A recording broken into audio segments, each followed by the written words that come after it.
gods and goddesses in training. Welcome back to the channel.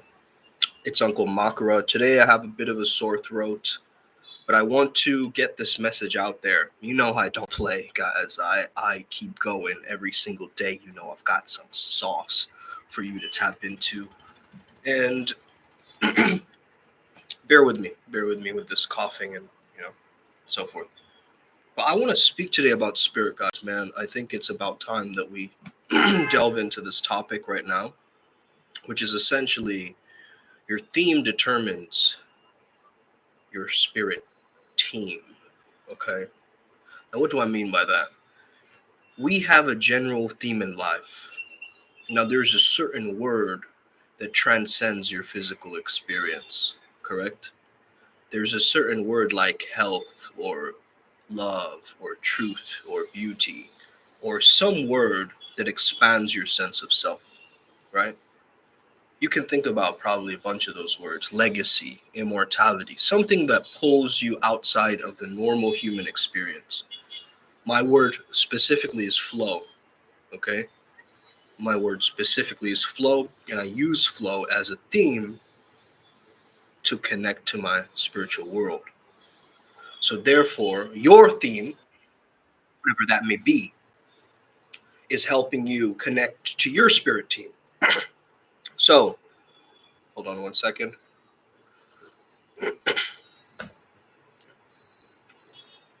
It's because of the change in weather patterns here, man. Randomly hot, cold, you know? Messes with my homeostasis. All right, so understand that messing with these energies or outside frequencies, you can think about it, right? We're tapping into the energy of a deity, a specific deva, a specific from your own pantheon, right? So it definitely matters where you're from, whether you're European, you have a more Nordic lineage connection, or you're African, you have a Yoruba connection, or voodoo connection, whatever, right? So understand that according to your lineage, you're also going to get specific guides that are naturally drawn to you. And guess what?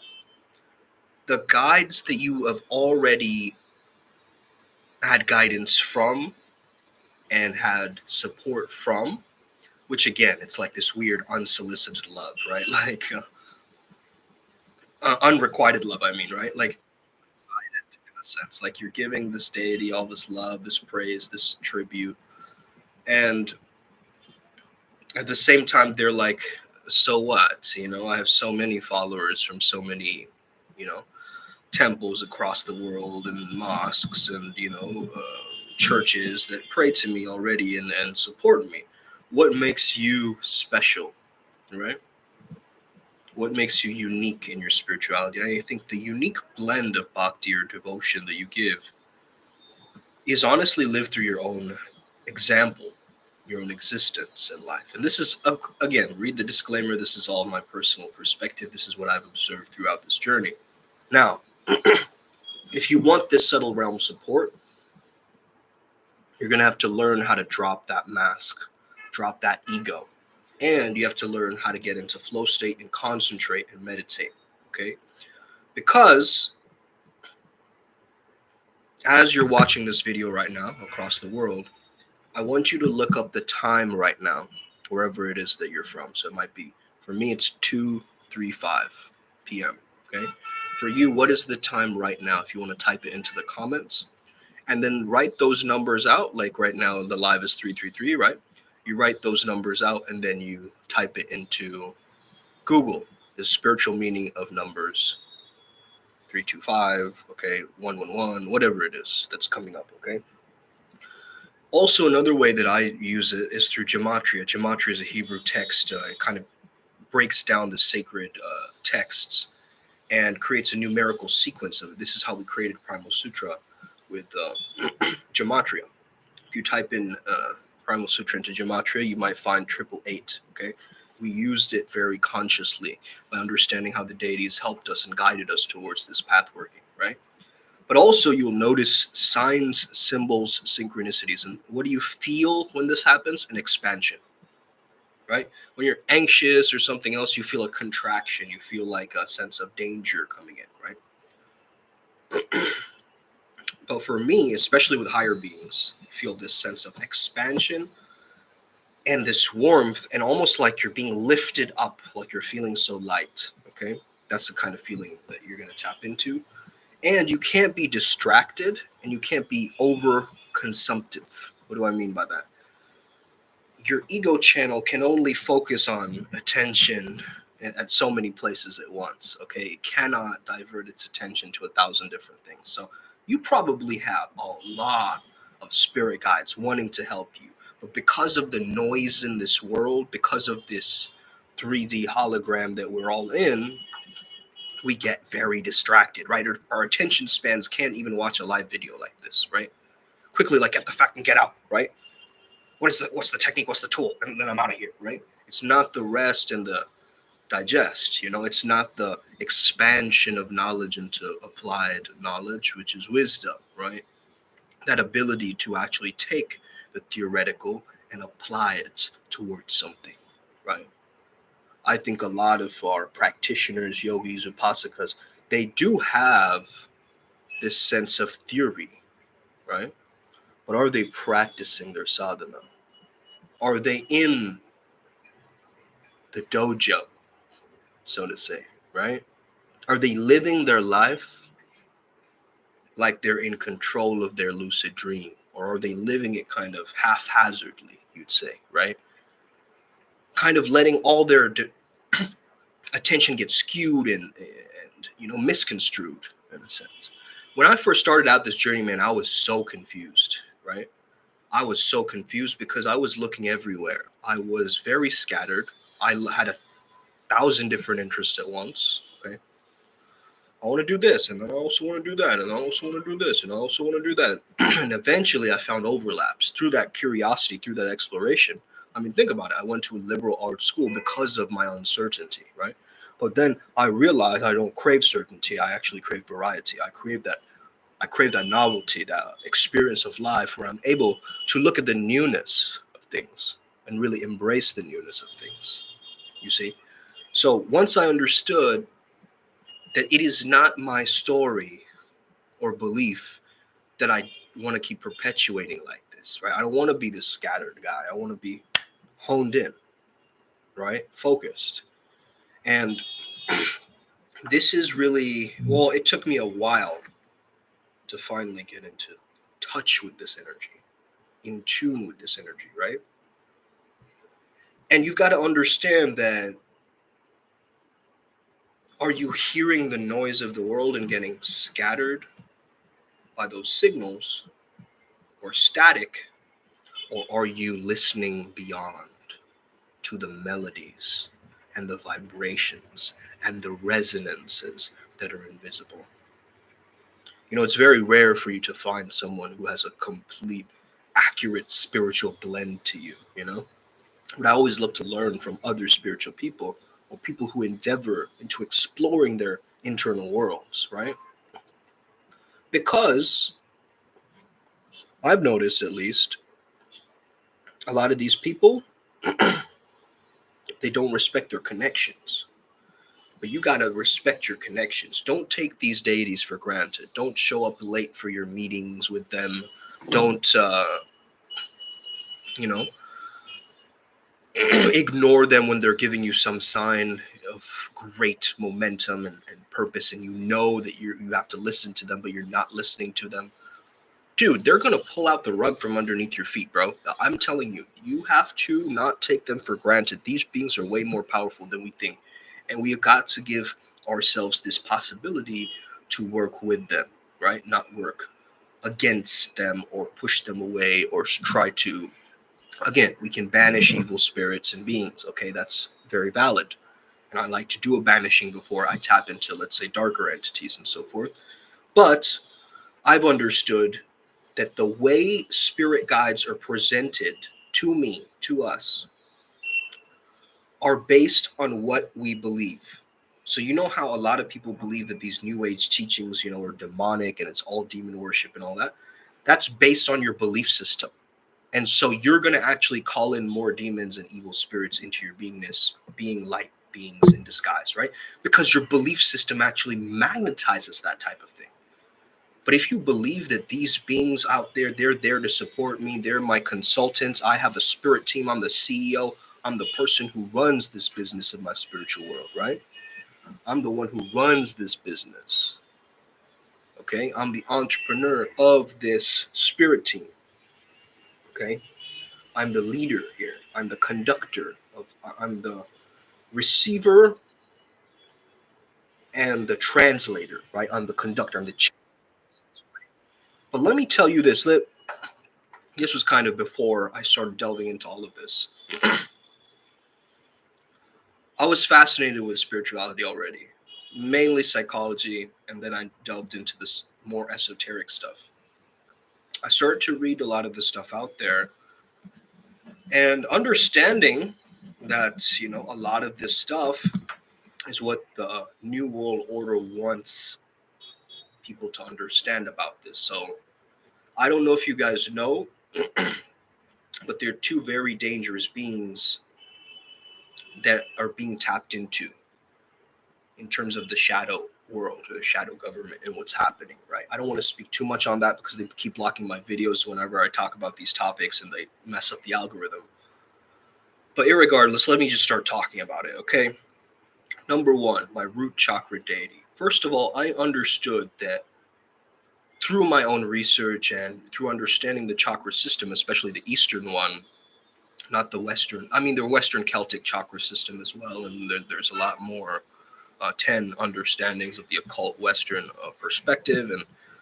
But the Eastern one also has a chakra system that's not only the main seven, right? And what we've discovered through our path working is actually there's 7 up and 7 down as well, and then 7 in the mid, right? So once you understand all of these 7 main chakra deities, I would say, without overlap and angst and disagreements, of course that stuff is going to happen minimally, but you want to minimize those risks, okay? And again, of course this is a risk, right? But anything you do in life is a risk. When you work with a specific being, you are taking on their energy, and their energy, by the way, is formless. It's not something of form. It's not like, you will actually have Thor's, perfect imagery within one day of meditating, and you'll just see, like, it'll start with like maybe his hand or something, right? Or like one finger of Thor. And slowly you will start noticing the whole hand. And then the visualization will get better and better and better, right? So you're trying to merge. This is deity yoga. This is a process where we're merging with these beings, these energies, these frequencies. And the same way you can think about it, like in Rykov, right? You merge with the specific celebrity that you want to be like, or the type of role model, or the trait, or the quality. Let's say that I want the confidence of George Clooney, or, the strength of Bruce Wayne, or whatever it is. It doesn't matter. Like, I will take some quality that I will now merge with by what? Seeing through the eyes of that specific person or being, right? So this is how we merge and understand. And there's many different levels and mantras and visualizations and stuff I can give you if you join the Adepts program. Okay, we also have a curriculum where we explain all of this. This is just for YouTube, right? So I found out Chief Deno was one of my deities through working with a shaman, and her telling me that, look, there is this very specific Native American being, and he's a tiger anamorph being. And I've seen tigers growing up from a very, very young age, okay? I was fascinated by Calvin and Hobbes, okay? I bought a stuffed toy tiger named Timbo, who I would have full-fledged conversations with, like how Hobbes did with Calvin, right? So obviously that was in the background, right? Obviously that was something brewing in the background there, right? Timbo, okay, we even had him in my college, right? I brought him to my college campus, bro. That's how much I love that guy, man. And what I really started to understand is Deno sounds a little bit like Timbo, right? It's the same syllable, like the resonance of the words are the same, right? Timbo, Deno, right? It's the 2-syllable pop, right?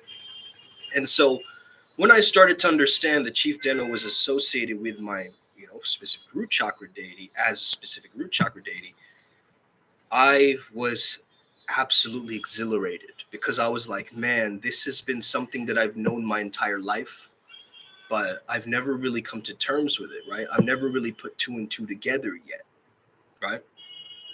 And then we go into my sacral chakra, where we have this Shivkamasmadeva quality, right? Now, what in the world is a Shivkamasmadeva? Kama is pleasure, okay? Shiv is from Shiva. Asmo is the demon of wrath, right? Asmodeva, or Asmodeus, some would say. Now, in terms of someone Christian watching this, I would say that, okay, first of all, when you hear a name of a demon, you immediately get terrified, right? And you're immediately like, oh, I don't want to talk about that. That's nonsense. You're doing dangerous things. You're good. Listen, through my inner exploration, this is what I discovered, my friends. We all have these demons within us. It's just which one is ringing the most in terms of your family lineage and code. And remember, my friends, I have also worked with these demons because of Padmasambhava's energy. Who can turn these demons into guard dogs to protect me from the nonsense of that dark force world? Because I am in the light doing this work, I do need some backing in the darkness. Does that make sense? Okay. So my relationship with BBA, we call him BBA, right, is almost this understanding that yes, in my shadows, and he helps me with my shadow work, because understand this, that lust, that wrath has been, the anger, right, has been there in generation from generation in my family. Okay. Issues around that have been there in my family. So I am the breaker of that. I have to not only tap in and learn from that energy, but also take the power back and understand how to replenish myself and like grow through this process. And then we have Janus, who's associated with my solar plexus chakra. Okay.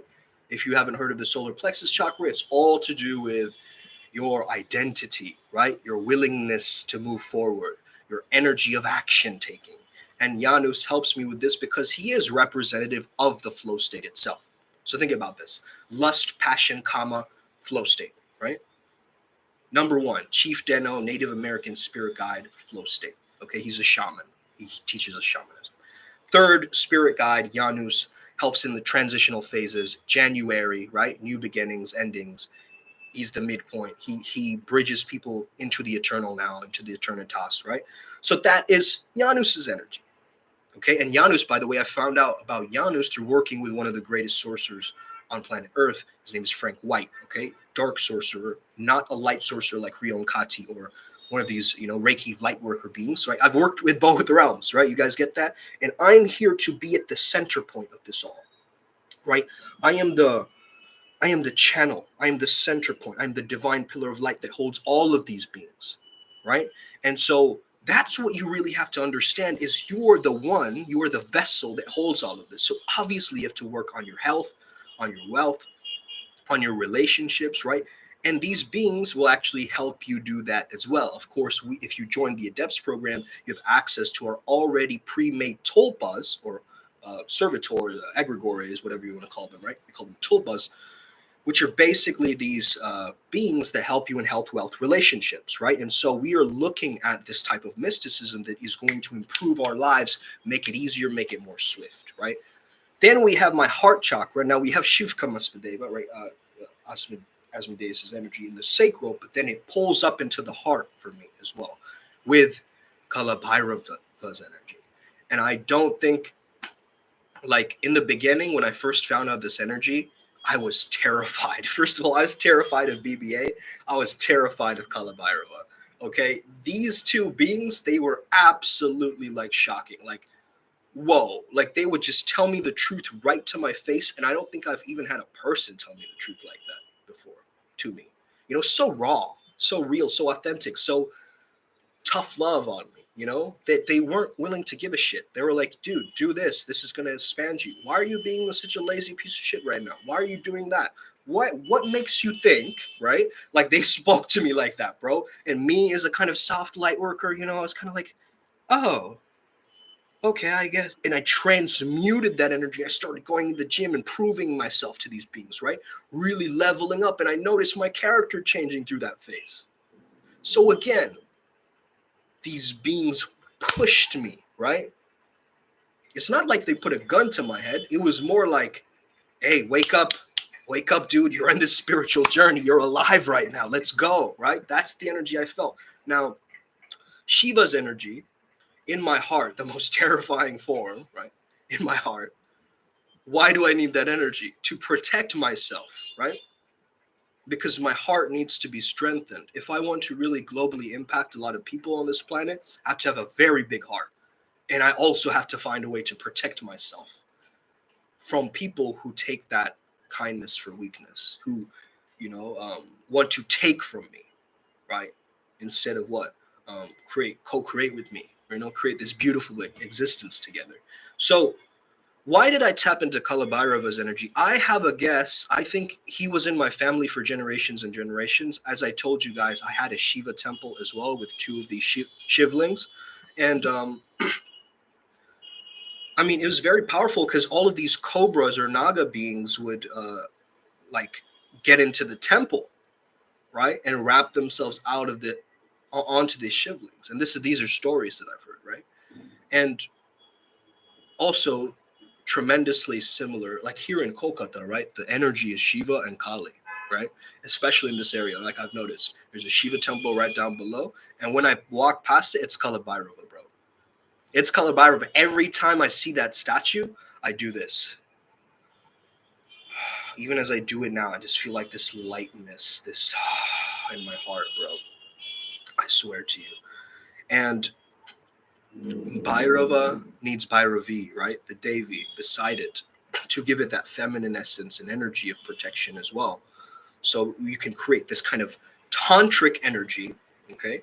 So tantric energy is created from Bhairava and Bhairavi together, right?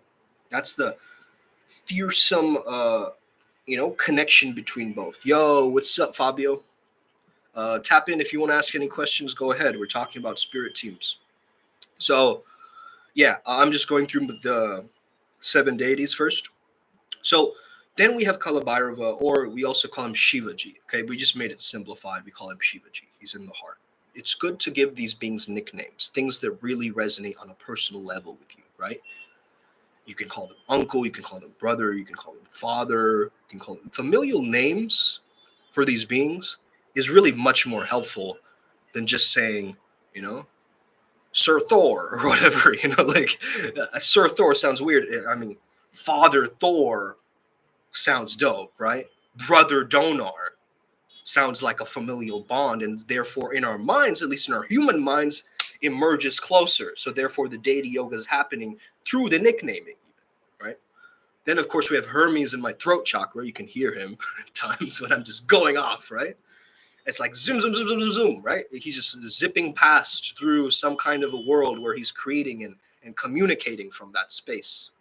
Right now, my throat is a little bit blocked, as you can hear it, but irregardless, his energy is more like helping me bridge this spiritual world with this physical one, which creates this great channeling ability for me because I'm actually able to perceive what's going on right in these realms that are subtle, very, very subtle, right? They're difficult to kind of make out until you become very, very intuitive, right?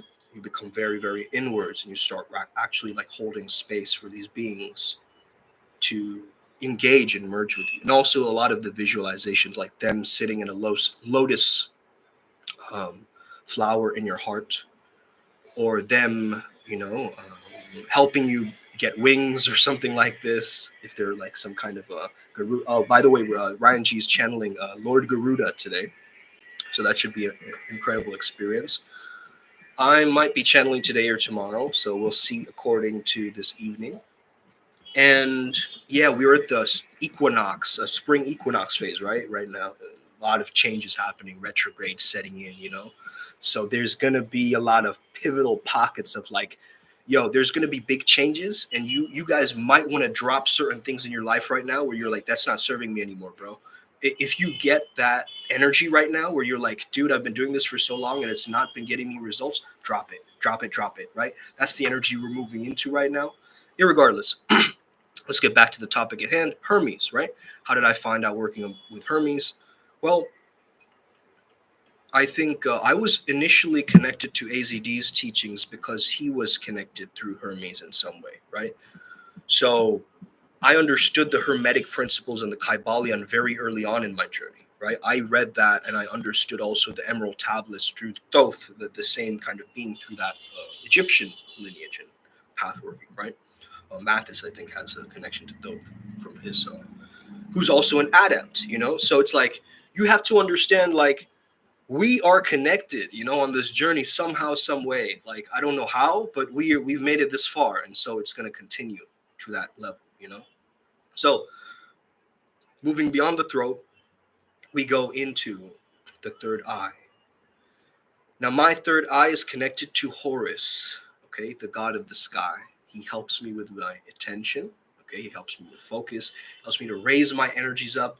He helps me look at things from different perspectives, and perspective is one of my top strengths. And he also helps me decalcify, you know, my pineal gland and things like that. He helps me really tune in and ask for the most sage level advice. Um, you know, he's very good at like war and combat and stuff like this at a different level. I would say that he's also, he can be very terrifying. I don't know why I work with all these like ferocious beings, right? I think it just helps me knowing that I have them on my team. You know what I mean? Like, what if you had Godzilla, you know, in your team instead of like some kind of like a, you know, I mean, these softer beings are just as incredibly powerful as well. Like some of these angelic beings or these, wow, like they can just like, they're in bliss, but they're in so much delight that they can snap their fingers and something can happen. So it's according to your own style. You know what I mean? Really, really, it's according to your own style. So Haru, we call him Brother Haru, and then we go up into the crown. Okay, now this has been very interesting because I've got many synchronicities about my Vega origins of my starseed lineage and system. And, you know, I'll speak to someone out of the blue and they'll be like, no wonder we connect. You know, we have that Lyra Vega connection, or, you know, there's that feline energy to me that's connected to the even the chief Deno, right? The root and the crown are still connected through this feline essence in a sense. But the top is Osmosis, Sire Osmosis, we call him. He is a prince of the Vega star system. Okay. And so being a prince of a star, he starts to give me very, very deep downloads, like alien technology, right? Where I'm like, whoa, dude, like, I don't even know how we as earthlings, right? Or Terrans, as he calls us, catch up to Osmosis's speed and his ideas and his mindset. So I try my best to translate him, guys, but honestly, this being is absolutely incredible. He's almost to the level of like Bashar. You know how the way Bashar speaks, or Daryl Anka channels Bashar and speaks? It's very similar to that. Oh, good evening, thank you for your time, right? It's like that very high pitched, like very quick, fast alien frequency that is difficult to translate, to be honest with you. But I try my best because it helps me to tap into gamma waves to access those higher beams, right? Gamma waves, binaural beats. Just type in gamma waves and you can train yourself to slowly access this channeling state where you'll slowly start listening to gamma waves throughout the day. You'll be more focused. You'll start to concentrate. Your memory will be better. But also, make sure you drink lots of water when you're listening to gamma waves, training your system, right? So as you're listening to these gamma waves, you'll suddenly notice little spikes, right? Little epiphanies that come in. You'll be like, wait a second, how does that connect to this? Oh, it does. Holy crap. I didn't even link two and two together. But now I get it, right? This is what the gamma waves will help you with, because you are tapping into that channeled state, right? With the gamma waves. The gamma waves are those instantaneous downloads that you're going to be getting. Boom, boom, boom, right? And if you're familiar with our subliminal club system as well, there's very powerful sage immortal. That file is just like, oh my goodness. I become like almost a psychic as I start listening to that file, you know? like a high level psychic. I just hear people, in their thoughts like, damn, this technology works really well on me, right? And again, I'm a clairaudient being, so uh, clairaudience is my psychic strength, right? And so when I hear these sounds and frequencies, it just helps to perpetuate and create this container for me to have all these beings work together so effortlessly.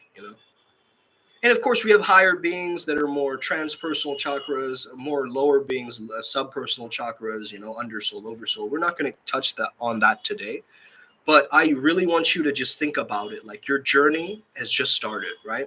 And once you start working with one main being, one main deity, and you can make a choice on whoever that is, right? If you're like, I prefer this angel, or I prefer this Yoruba deity, or because of my French connections, I want to work with this particular being, or you can always ask us questions based on that, but we prefer it if you do sign up and become an adept, because you're going to get the most enriching level, and you can catch up a lot quicker.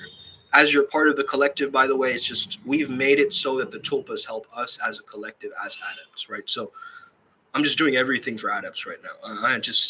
I'm so focused on people who are focused on this path working and Primal Sutra, because it's so incredible. Like I never would have imagined I would be doing this to this day. You guys saw this YouTube channel. It used to just be about flow state, and slowly this into this unique mystical experience, and it's difficult to really sit here and explain it to its depth because it happens so organically.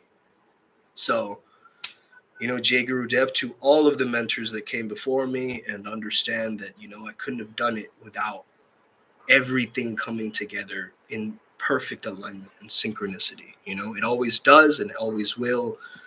And may we always make it, may we never be the same again. May the flow be with you. Stay legendary. Hit that like and subscribe button. Make sure that you support this movement. Share it with a friend, get them on board on these free channelings, free events, right? Just call them over. You want to see something cool, bro? Just do channels, okay? Call them over. Boom. Right? New person, new epiphanies, new downloads. Now he has a spirit team that can help us. You see what I'm saying? So if you have a spirit team that you're like, hey, maybe this being and your being can work together. If you heard it, you're like, hey, Hermes and one of my beings want to collaborate. We can make a podcast, but then it would be like our energies working together, simultaneously. Boom, boom, boom. Or we're making music together, and imagine tapping into our throat chakra deities to create that track.